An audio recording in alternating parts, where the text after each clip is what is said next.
Hey everybody, how's it going? Thanks for stopping by again. Look, if you've been following this channel for a long time, you remember that when I was filming in my old space, I made a video arguing in light of the original SNC-Lavalin, news, that liberals were going to be going overdrive to say that you have no choice but to vote for Justin Trudeau. Whereas before they were trying, at least hypothetically, to make positive arguments for why you should vote for Trudeau. Now they're making the case more blatantly that it doesn't matter what we did. It doesn't matter that Justin Trudeau is essentially corrupt. It doesn't matter. You have to vote for him no matter what. We are entitled to your vote. And if you don't vote for us, then you are the ones that are electing a far-right, dangerous government, by the Conservatives. And it's on you.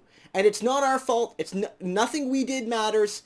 The broken electoral reform promise, doesn't matter. The corruption doesn't matter. The other broken promises, be it to Indigenous people, they don't matter. What matters right now is that you pledge your fealty to the red team, and then everything else will be fine.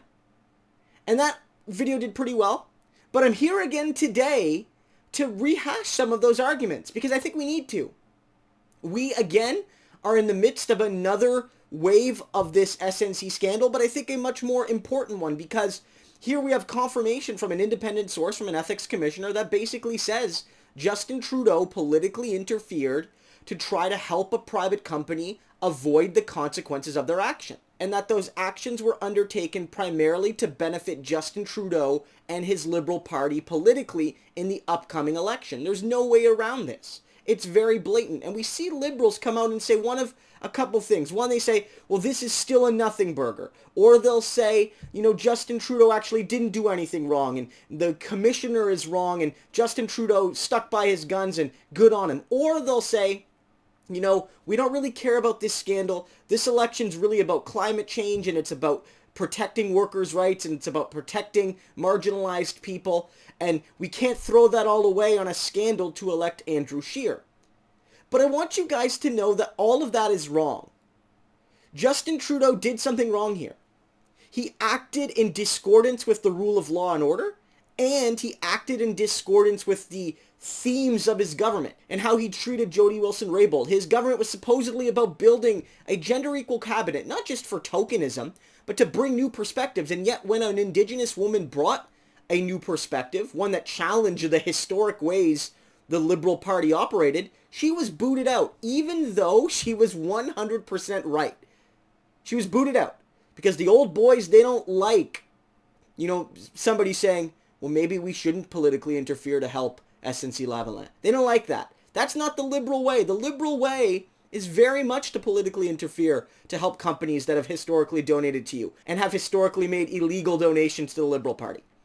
That's the liberal way. So don't mark this out as an anomaly, folks. This is the Liberal Party operating with his historical vision. And Jody Wilson-Raybould standing up for what was right, that was the anomaly. And that's why she was booted.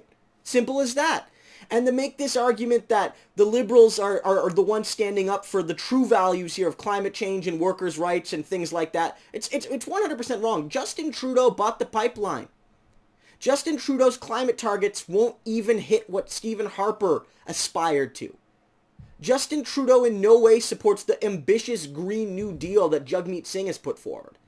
Justin Trudeau has aligned with Andrew Scheer in Parliament to stand against the NDP on building more housing in Indigenous communities, on putting workers' pensions before CEO bonuses, on standing up for the charter right to strike and bargain collectively of federal public servants, and of opposing Trump and his, attacks on migrant peoples. Justin Trudeau, whenever the chips are down, is aligned with Andrew Scheer. So don't make the argument to me that Justin Trudeau is the only thing saving us from Scheer.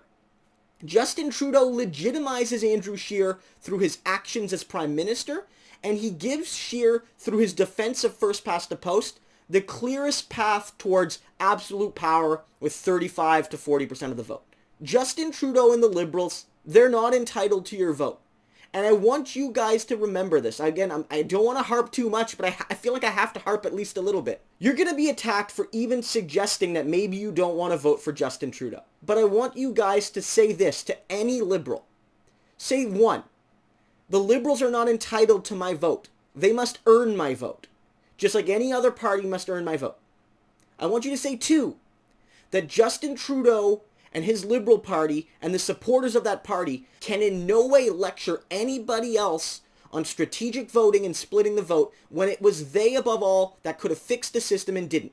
And 3, I want you to say that when it comes to an actual progressive option, the Liberal Party are not progressives and that they've aligned with Andrew Scheer more than they've aligned with the NDP. And that the Liberal Party, when the chips are down, would rather give absolute power to Andrew Scheer than share power with the NDP. Because here's the thing, regardless of what happens, progressives will be blamed. Progressives will be blamed if Justin Trudeau loses the election. But there's only 2 groups to blame here if Justin Trudeau loses.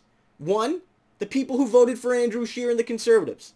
And then 2, the people who supported the corrupt Liberal Party even though they've lied to Canadians, and even though they've broken key promises on electoral reform, and even though they've engaged in ethically challenged actions that have put at risk their government. So that's my response, and that's my suggested response to you guys. You're going to get the we must vote strategically even for a corrupt and deceitful Liberal regime, and then you'll say the Liberal Party is not a strategic option for progressive action. So at the end of the day, Liberal partisans are going to say to you, it's either Trudeau or Scheer.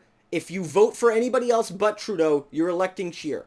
But I want you to say this, that the second that Justin Trudeau lied to Canadians about many of his progressive promises, and the second that he broke his electoral reform promise specifically, and the second that he began to engage in historical actions that have doomed previous Liberal governments, he and all those who enable him will be the ones who elect Andrew Scheer.